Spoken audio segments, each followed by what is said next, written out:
صمت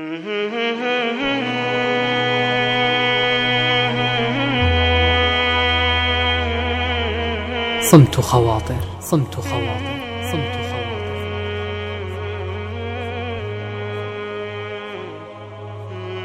حينما يتناغم إحساسنا مع تلك الفواصل التي تنقلنا إلى عالم الخيال، ينتابنا شعور غائب منذ زمن ليس بالبعيد، يملأ الدنيا بكاء ويوشك بالأماني على الرحيل. تعصف بخواطرنا الذكريات، وقد باتت ذات يوم تئن شوقا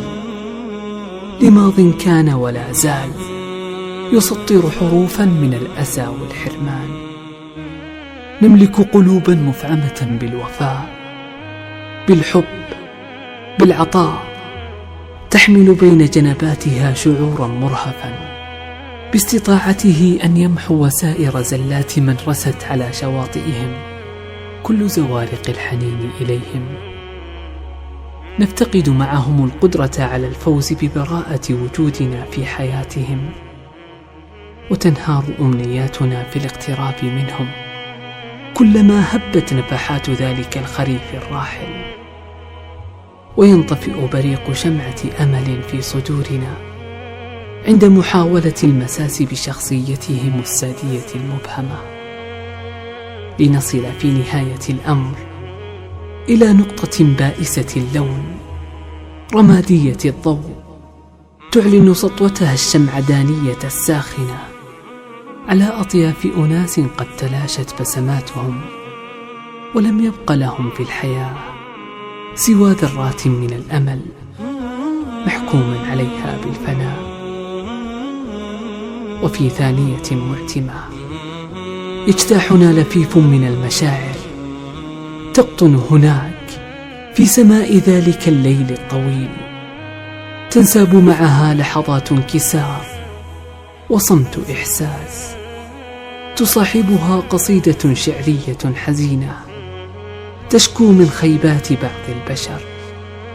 تمازجها أنفاس سقيمة قد أعياها السفر وأرهقها السير إلى عالم مجهول وبلا هوية.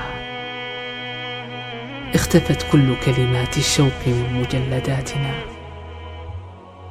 وتعامدت لحظات مستحيل الوصال في صفحاتنا،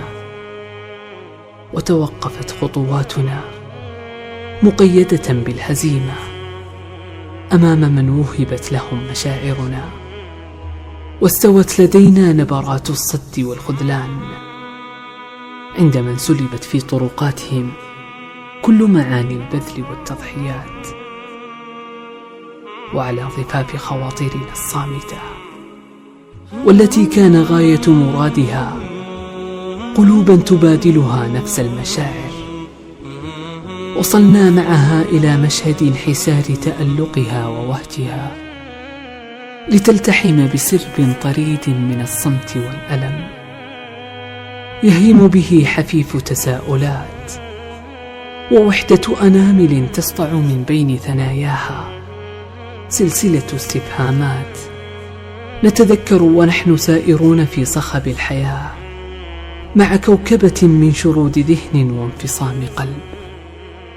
بأنهم وبسرعة أمواج البحار هم من أعلن الرحيل، وتأهبت جميع جوارحهم استعدادا له،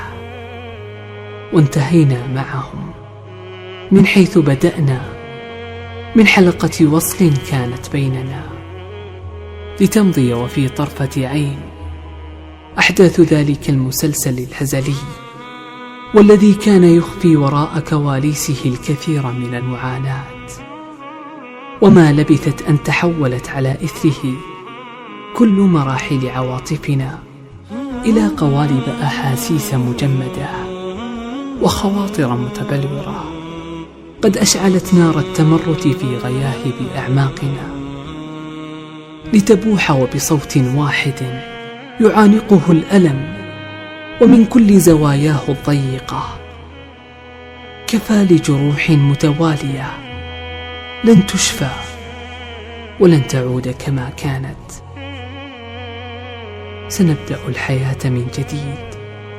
وسنجد البديل الأروع ونحن عابرون. سنلتقي يوما ما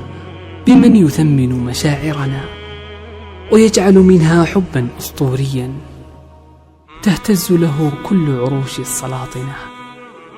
وتتمدح به ألسنة الشعراء المتيمة، وتتأوه له قصص 1000 ليلة وليلة. فيا جابر قلوب المنكسرين، اجبر قلوبا ترتجيك، قد ألجمتها المخاوف وعبثت بدمعاتها السنون، وتصدرت بأوجاعها قائمة من كسرت خواطرهم بكلمة، بنظرة، بخارطة أنين. اجبر كل نقص بداخلها أنت أعلم به منها، ارزقها الرضا بأقدارك، وامنحها حبك وحب من يحبك، وحب كل عمل